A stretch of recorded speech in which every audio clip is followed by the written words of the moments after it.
எழிலும் கூட வந்து ரொம்ப சீரியஸான படங்களை கொடுக்க ஆரம்பிச்சாரு. துல்லாத மனம் துள்ளும் அதான் முதல் படம் விஜய் வச்சு பண்ணாரு. விஜய்க்கே பெரிய திருப்பு முனை அந்த படம். தேசிங்க ராஜா ஒண்ணுல சூரி இருந்திருக்காரு, நம்ம சிங்கம் புலியெல்லாம் இருந்திருக்காங்க. சூரி மிகப்பெரிய ஒரு ஹீரோ. ஆமா, இப்ப அவர் தேசிங்க ராஜா 2 நடிக்க முடியாத அளவுக்கு வர முடியாத அளவுக்கு பெரிய ஹீரோ ஆயிட்டாரு, பெரிய இடத்துக்கு போயிட்டாரு. அண்மை கால படங்கள்ல அதிகமா காமெடி நடிகர்களுக்கு வேலை கொடுத்தவர் வந்து எழில் தான். படத்தை பார்த்துட்டு நம்ம அப்புறம் பேசுவோம். நிச்சயமா. Game starts. அவன் நல்லவன் கிட்ட எங்கேயாவது ஓடி ஒளிஞ்சுக்க சொல்லு. என்னோட தோட்டா அவனை தேடிட்டு இருக்கு. புதன் வேற 3 படம் ரிலீஸ். ஓஹோ எந்தன் பேபி, ஃப்ரீடம், ஆமா, அப்புறம் தேசிங்க ராஜா 2. இதுல 2 படத்துல வந்து ஒரு ஒத்துமை இருக்கு, ஒரு சிமிலாரிட்டி இருக்கு. எனக்கு அது என்ன புதுசா இருக்குன்னு சொல்றது. அது என்னன்னா எனக்கு ஒற்றுமையை கண்டுபிடிக்க முடியல. சுரங்கம் தோடுறது.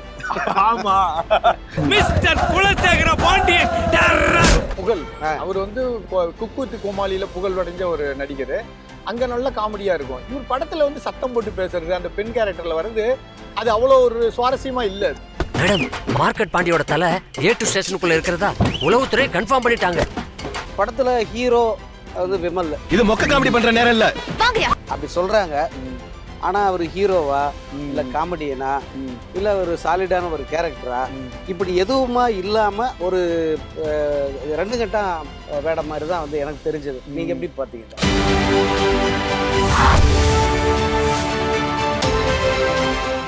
சங்கர், தேசிங்க ராஜா 2 படம் பார்த்தாச்சு. ஆமா, எப்படி இருக்கு உங்களுக்கு? எப்படி ஃபீல் பண்றீங்க?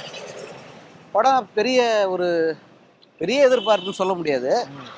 ஒரு காமெடி படம், குறைந்தபட்ச ஒரு கேரண்டி ஒன்று இருக்கும் காமெடி படம். ஆமா ஆமா ஆமா, அந்த ஒரு கேரண்டி இருக்குன்ற நம்பிக்கையோட இந்த படம் போய் பார்த்தோம். பட் அன்ஃபார்ச்சுனேட்லி வந்து நமக்கு ஏமாற்றமான ஒரு அனுபவம் தான் கிடைச்சிது. இப்போ படத்தோட கதை என்ன அப்படின்னு நீங்க சொல்ல முடியுமா? இப்போ இந்த படம் பார்த்தீங்க இல்லையா? நான் பார்த்துட்டேன். இந்த படத்தோட கதைன்னு ஒன்று உங்களால் சொல்ல முடியுமா? சொல்ல முடியும் என்னால. என்னன்னா, கல்லூரியில படிக்கிற நண்பர்கள் அவங்க வந்து ஃபியூச்சர்ல 2 பேர் வந்து காவல்துறை உயர் அதிகாரிகளா மாறுறாங்க. அதுல ஒருத்தர் வந்து ஒரு தாதாவோட அசிஸ்டன்ட் மாதிரியான ஒரு தீய செயல்களில் ஈடுபடுற ஒரு ஆளா மாறுறாரு. இவங்க எல்லாம் ஃபியூச்சர்ல சந்திக்கிறாங்க. ஒரு கட்டத்துல சந்திக்கும் போது அவங்களுக்குள்ள ஒரு காமனா ஒரு பிரச்சனை ஏற்படுது. அதுல நட்பு இது பண்ணுதா, கடமை ஜெயிக்குதா அப்படிங்கிற ஒரு கதை. அப்படிதான் நினைக்கிறேன். அந்த கதை அப்படிதான் நான் யோசிக்கிறேன். இந்த கதைய இந்த ஃபார்மேட்ல அவர் யோசிச்சாருன்னா கூட ஒரு அருமையான ஒரு காமெடி களம் வந்து அவர் கிடைச்சிருக்கும்.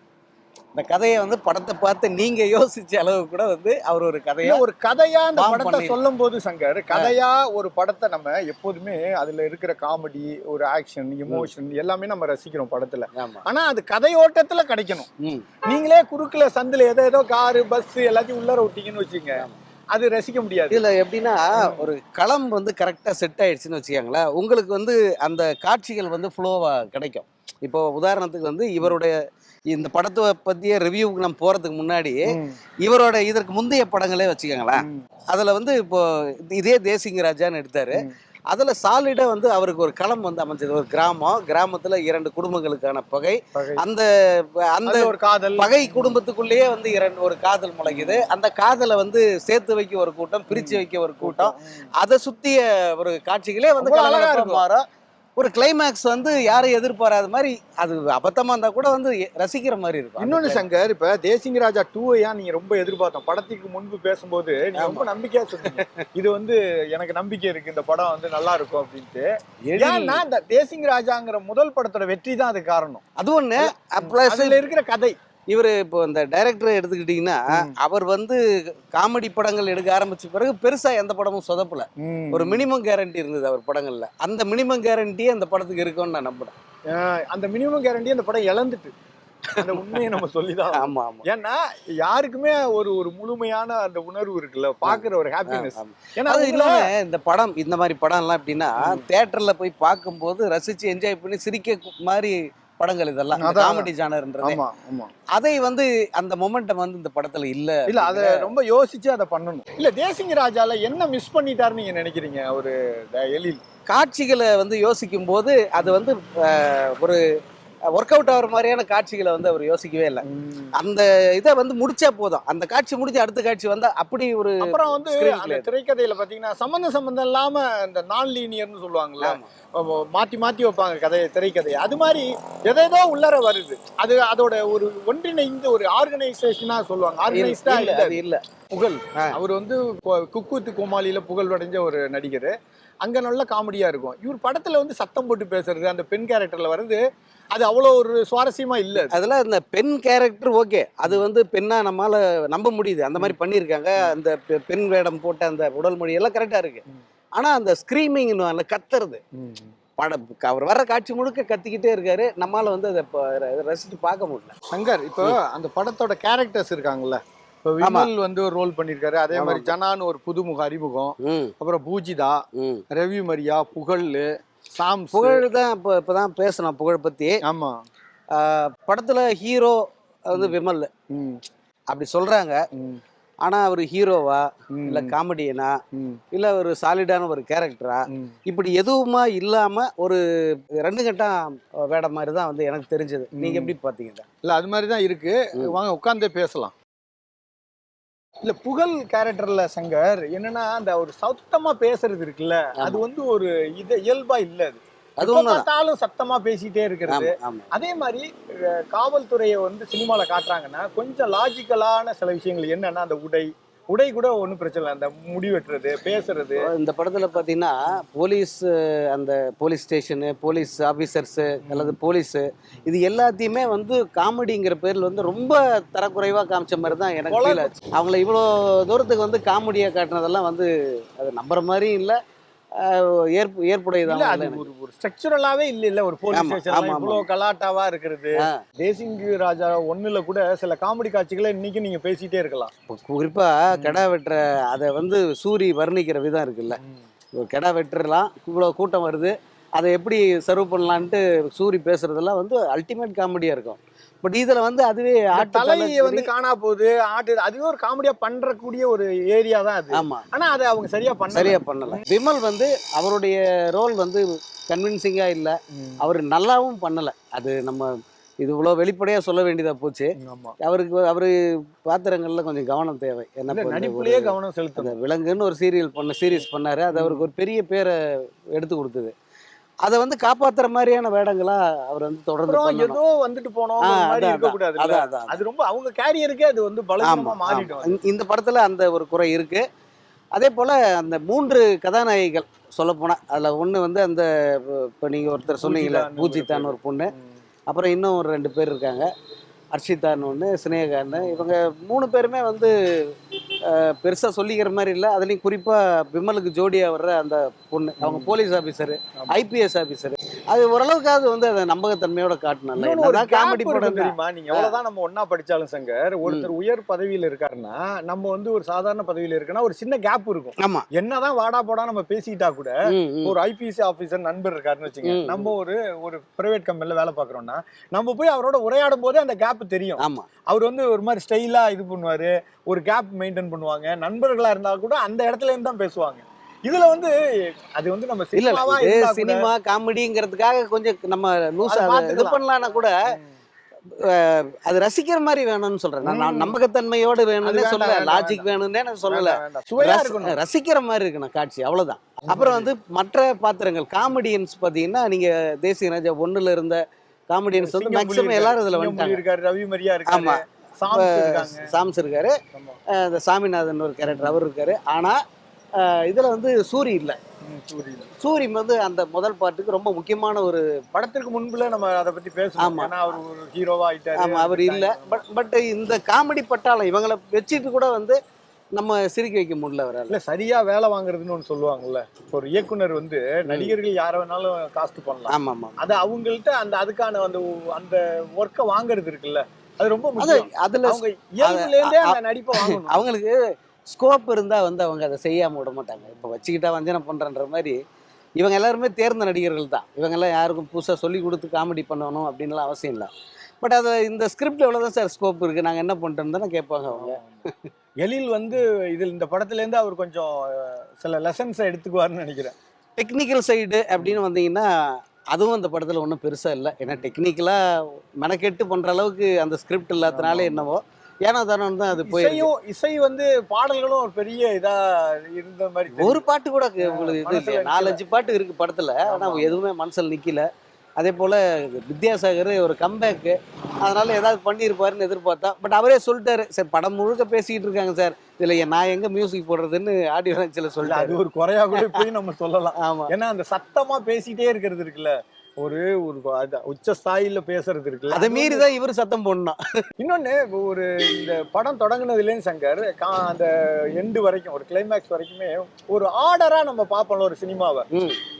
வேற வேற காட்சிகள் வரும், ஆனா கதைக்குள்ள அதுக்கிட்ட ஒரு சின்ன ஒரு ஒரு ஒரு இது ஓடிக்கிட்டே இருக்கும். அந்த இலை மாதிரி ஓடிட்டு இருக்கும். அந்த இலை இல்ல இல்ல இல்ல ஆமா, அது மிஸ். அந்த லிங்க் ஆகிட்டே இருக்கும். எந்த காட்சி வேணாலும் வரும். நம்ம பார்க்கும்போது மைண்டுக்குள்ள அந்த கதை வந்து நமக்கு கோர்வையா வரும். அது நம்ம வந்து ஒரு படத்தை வந்து டேமேஜ் பண்ணோம், குறை சொல்லணும் அப்படிங்கிறது நம்ம நோக்கம் இல்லை. நம்ம ஒரு படத்துக்கு ஒரு ஒரு எதிர்பார்ப்போட எதிர்பார்ப்பா பெருசாக கூட இல்லை, குறைந்தபட்சம் நம்ம சாட்டிஸ்ஃபை பண்ணணும் அப்படிங்கிற எதிர்பார்ப்போட போகிறோம். அது நிறைவடையாத போது வந்து நமக்கு ஏமாற்றம் வருது. இந்த ஏமாற்றத்தை நம்ம பகிர்ந்துக்கிறோம். இது வந்து படத்தை பற்றி விமர்சனம், அவர் டைரக்டரை குறை சொல்லணும், அந்த படத்தில் நடிச்சவங்களை போட்டு கிழிக்கணும், அப்படியெல்லாம் இது நமக்கு பர்பஸே கிடையாது. இப்போ நிறைய பேர் இப்போ என்ன பண்றாங்க, மீடியா வந்து வேணுங்கன்னே இப்போ பேச ஆரம்பிச்சுட்டாங்க. ஆமாம், ஒரு படத்தை வந்து பணத்தை வாங்கிட்டு பேசுறாங்க அப்படிங்கிற ஒரு விமர்சனம் இப்போ வந்து. ஆமாம், இருக்கு.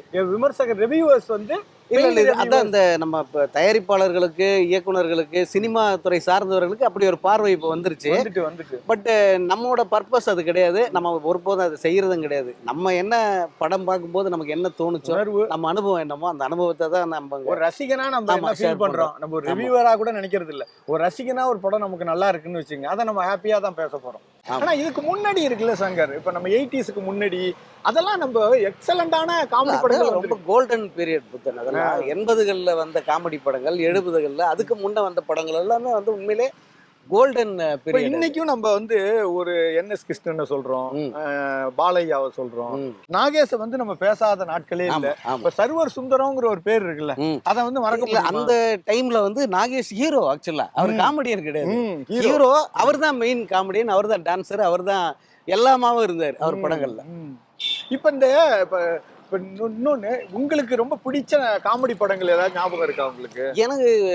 எனக்கு வந்து ரொம்ப பிடிச்ச காமெடி படம் வந்து விசுவோட படம் வந்து மணல் கயிறுன்னு சொல்லிட்டு ரொம்ப நல்லா இருக்குது. காது இல்ல செவிடா இருக்கிற மாதிரி இருக்கும்ல. ஆமா ஆமா ஆமா, அந்த படம் அது வந்து ரொம்ப, அது ஒரு நாடகம் தான், டிராமாவா இருந்தா கூட வந்து அதை ரொம்ப ரசிக்கிற மாதிரி பண்ணிருப்பாரு. இத்தனைக்கும் ஒரு முதல் படம். அதே போல ரஜினி சார் நடிச்ச படம் வந்து தில்லுமுள்ளு, அது வந்து ஒரு அல்டிமேட்டான ஒரு. இல்ல அதுல நான் ரொம்ப அடிக்கடி சொல்லுவேன், காணாவும் வராது சாணாவும் வராது, பேர் மட்டும் சுப்பிரமணிய பாரதி அப்படின்னு. அது எவ்வளவு பாருங்க, ஒரு டயலாக் கூட ஒரு காமெடி படத்துல காலம் கடந்து நிக்குது பாருங்க. அதுவும் விசு படம் தான். டைரக்ஷன் வந்து பாலச்சந்தர். ஆமா, அது ஒரிஜினலா வந்து ஒரு ஹிந்தி படம், ஹிந்தி படத்தோட தழுவல் அது நம்புறது மாதிரி இருக்கும் காட்சி. அதே போல கமல் படத்துல சொன்னீங்கன்னா எனக்கு வந்து மைக்கேல் மதன காமராஜன் வந்து எவர்கிரீன் காமெடி ரொம்ப பிடிக்கும். அதுல வந்து கமலோட அந்த 4 கமலும் ஒரே மாதிரி தான் இருப்பாங்க. ஆனா அவரு காட்டின வேரியேஷன் இருக்கு பாருங்க, அது ஒரு எபிக் மாதிரி. அவங்க ஒரு ரியல் சினிமாவை தான் அவங்க ஃபீல் பண்றாங்க. காமெடி படங்கிறதுக்காக அதோட கவனத்தையோ அதுல இருக்கிற அந்த கதைத்தன்மையை அவங்க குறைச்சிக்கிறதே இல்ல. இந்த ஒப்பேத்துறதுன்னு சொல்றாங்க, அது இல்ல, அது வந்து கிடையாது. இப்ப நீங்க எல்லாம் பாத்தீங்கன்னா எவ்வளவு அந்த திரைக்கதை இருக்குல்ல, அவ்வளவு ஒரு அழுத்தமா இருக்கும். இல்லங்க அந்த படத்துல நடிக்கிறதுக்கு முன்னாடி டைரக்டர் எவ்வளவு யோசிச்சிருக்காரு, அந்த ஹீரோ எவ்வளவு யோசிச்சிருக்காரு பாருங்க. எனக்கு இதெல்லாம் வராது சார், என்ன தயவு செஞ்சு விட்டுருங்க, வேண்டாம் ரிஸ்க் எடுக்கிறீங்கன்னு அந்த ஹீரோ சொல்றாரு. டைரக்டர் சொல்லு, எனக்கு தெரியும் உன்னோட பலம் என்னன்னு எனக்கு தெரியும், உன்னால நல்லா பண்ண முடியும், நீ பண்ணு அப்படின்னு சொல்றாரு. அந்த 2 பேரும் வந்து அவ்வளவு யோசனைக்கு பிறகு அது காரணம் என்னன்னா, ஜனங்க கிட்ட கரெக்டா ஐயம்பேட்டை அறிவுடை நம்பி சந்திரன், ஐயம்பேட்டை அறிவுடை நம்பி இந்திரன், அந்த பெயர்கள்லயே ஒரு காமெடி. இந்த இந்த இந்த ஸ்டார், அந்த டைரக்டர், இவங்களுக்குன்னு ஒரு கிரெடிபிலிட்டி இருக்குல்ல, அது போயிடக்கூடாது ஜனங்க கிட்ட. அந்த ஒரு பயம் அவங்களுக்கு இருந்ததுனாலதான் இவ்வளவு யோசிச்சு ஒரு படத்தை எடுக்கிறாங்க. இவ்வளவு டீட்டெயிலா நம்ம பேசும்போது இப்ப தேசிங்க ராஜா அந்த கவனத்தோட அந்த படத்தை எடுத்திருக்கணும். இல்ல இன்னொன்னு இது கூட சேர்த்து பேசுற அளவுக்கெல்லாம் இந்த படம் நம்ம வைக்க முடியாது. நாம சொல்றது என்னன்னா இந்த தமிழ் சினிமா என்ன மாதிரி படங்களை பார்த்திருக்கு, நம்ம எப்படி பார்த்திருக்கோம். குணச்சித்திர படங்கள் குடும்ப கதைகளை எடுத்த ஸ்ரீதர் இருக்காருல்ல, அழியாத காவியங்களை அவர் எடுத்திருக்காரு.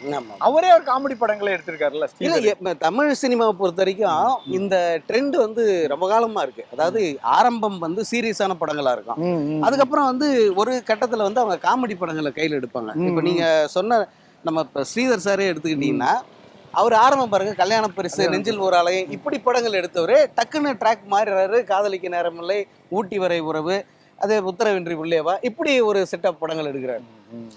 அதே போல முக்தா சீனிவாசன் அவரும் ஒரு பெரிய ஒரு லெஜண்டு. அவரும் வந்து ஆரம்பத்தில் ஒரு சீரியஸான படங்களை ஸ்டார்ட் பண்ணுறார். ரொமான்டிக், அதாவது ரோம் காம்னுவாங்கல்ல, ரொமான்டிக் காமெடி ஃபிலிம்ஸு, அப்புறம் ஃபுல் அண்ட் ஃபுல்லாக காமெடி ஃபிலிம்ஸு, அப்புறம் ஆக்ஷன் ஃபிலிம்ஸு, இப்படி ஒவ்வொரு இயக்குனருமே கே பாக்கியராஜ், பாக்யராஜோட இன்று போய் நாளைவா அவுட் அண்ட் அவுட் காமெடி படம். இன்று போய் நாளைவா சிங்கீதமா அப்படி இல்ல. அவரோட பாக்கியராஜ் படங்கள்லயே பாத்தீங்கன்னா ஒரு ஒரு வேற மாதிரி குடும்ப கதைகள்லயே பாத்தீங்கன்னா காமெடி பெரிய ப்ராமினண்டா இருக்கும். ஆமா, இப்ப முந்தான முடிச்சு, தூரல் நின்று போச்சு, அந்தையில நாட்கள், எல்லா படங்கள்லயுமே காமெடி வந்து ஒரு அழுத்தமா இருக்கும். நிச்சயமா. இப்ப நீங்க ஸ்ரீதர் படங்கள்லயே இந்த காதலிக்க நேர்மையில்லை, இதெல்லாம் ரொம்ப பிரபலமான இதெல்லாம் இருக்குல்ல. இல்ல அந்த மாதிரி தான் இந்த டைரக்டரையும் நம்ம அப்படித்தான் வந்து நம்ம பார்த்தோம். ஏன்னா எல்லா டைரக்டருக்குமே வந்து அந்த இது உண்டு. ஒரு ஆரம்பம் ஒரு மாதிரியா இருக்கும், அப்புறம் வந்து அந்த ட்ரெண்டு அல்லது ஜனங்க டேஸ்ட் இதை பொறுத்து வந்து அவங்க அடுத்த செட்டப் படங்கள் ஒரு ஒரு முழு நீள காமெடி படம் எடுக்கும்போது அதுல ஒரு 10 இடத்துலனாலும் நம்ம வாய் விட்டு சிரிக்கணும். ஆமா, 10 காட்சி தான், அதுதான் அந்த சூத்திரமே. அதுதான் ஒரு படத்துல 10 காட்சி வந்து நம்ம உருக வைக்கிற மாதிரியோ அல்லது சிரிக்க வைக்கிற மாதிரி அமைஞ்சிட்டா அந்த படம் வந்து பெரிய ஹிட். 80ஸ்ல ஒரு படம் வந்துச்சு, அது வந்து இத்தனைக்கும் ஒரு லாஜிக் ஒண்ணுமே இல்லாத படம், தேவர் பிலிம்ஸ் படம், அதிசய பிறவிகள்னு ஒரு படம் வந்துச்சு. ஆமா, 4 பேர், பிரபு, கார்த்திக், படிக்கும் போது பார்த்த படங்கள் அது இன்னமும் மறக்க என்ன. முடியல. எங்க ஊர்ல அந்த படம் 3 நாள் தான் ஓடிச்சு கரெக்டா. அப்பெல்லாம் எப்படின்னா 3 நாள் 4 நாள் ஓட வெள்ளிக்கிழமை படத்தை மாத்திருவாங்க. அந்த படத்தை 4 வாட்டி பார்த்தோம். 4 நாள் ஓடின படத்தை 4 தடவை பார்த்திருக்கோம். அது காரணம் என்னன்னா நம்ம கூட ஈஸியா வந்து கனெக்ட் ஆயிடுச்சு. இல்ல அது இன்னமும் கூட அது அவ்வளவு காமெடியான ஒரு படம். அது இத்தனை வருஷம் கழிச்சு நம்ம ஞாபகம் வச்சு பேசுறோம்ல. புதன் வேற 3 படம் ரிலீஸ். ஓஹோ எந்தன் பேபி, ஃப்ரீடம், ஆமா, அப்புறம் தேசிங் ராஜா 2. இதுல 2 படத்துல வந்து ஒரு ஒத்துமை இருக்கு, ஒரு சிமிலாரிட்டி இருக்கு. எனக்கு அது என்ன புதுசா இருக்கு நீங்க சொல்றது. அது என்னன்னா எனக்கு ஒற்றுமையை கண்டுபிடிக்க முடியல. சுரங்கம் தோன்றது. ஆமா, அது வந்து ப்ராமினண்டாவே சுரங்கம் தோன்றது. அது சீரியஸான சுரங்கம், இது கொஞ்சம் சிரிப்பான சுரங்கம், அவ்வளவுதான். அந்த படத்துல வந்து அந்த இலங்கை தமிழர்கள் வந்து ஒரு 43 பேர் எப்படி தப்பிச்சாங்க அப்படிங்கிறது ரொம்ப, அது ஒரு சீரியஸான படம். அந்த சுரங்கம் தோன்றதும் கூட வந்து ரொம்ப சீரியஸான, அதான் படம், முழு படமே அதான். ஆமா, பட் அது ஒரு பெரிய மலைப்பான ஒரு சுரங்கம். அது நம்ம நினைச்சு பார்த்தாவே அதுதான் இருக்கு. 100 அடிக்கு மேல அது. இங்கேயே வந்து 100 அடிக்கு மேல சுரங்கம் தோன்றாங்க இந்த படத்துலயே.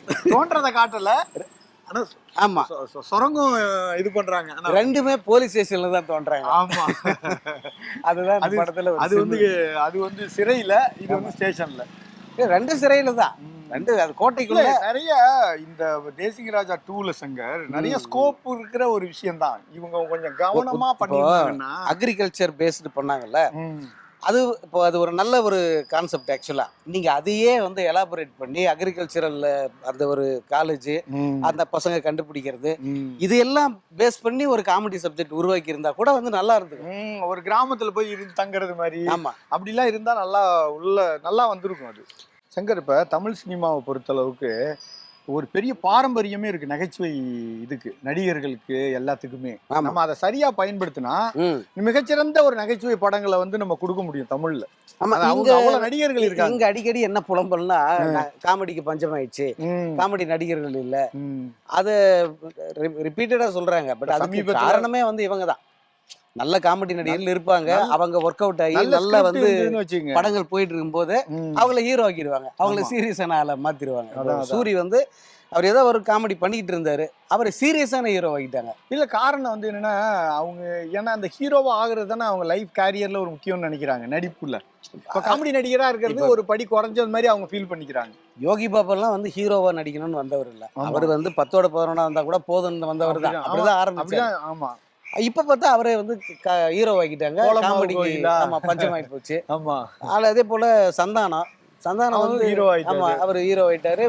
அவர் வேற சாதாரணமான நடிக்க மாட்டேன்னு அவர் முடிவு பண்ணிட்டாரு. இப்படி காமெடியன்களா இருந்தவங்க எல்லாம் வந்து சீரியஸா மாத்தி விட்டுட்டு அதுக்கப்புறம் காமெடியன் இல்லைன்னா என்ன இல்ல பண்றது? இந்த படத்திலேயே காமெடி நடிகர்கள் பஞ்சம் இல்லாத அளவுக்கு தான் அந்த கூட்டமே இருக்கு. அந்த அந்த பெருங்கூட்டம் கூட்டம் இருக்கு. சேர்ந்து என்ன பண்ணாங்கங்கிறத ஒரு கேள்விக்குறியா இருக்கு. ஆமா ஆமா.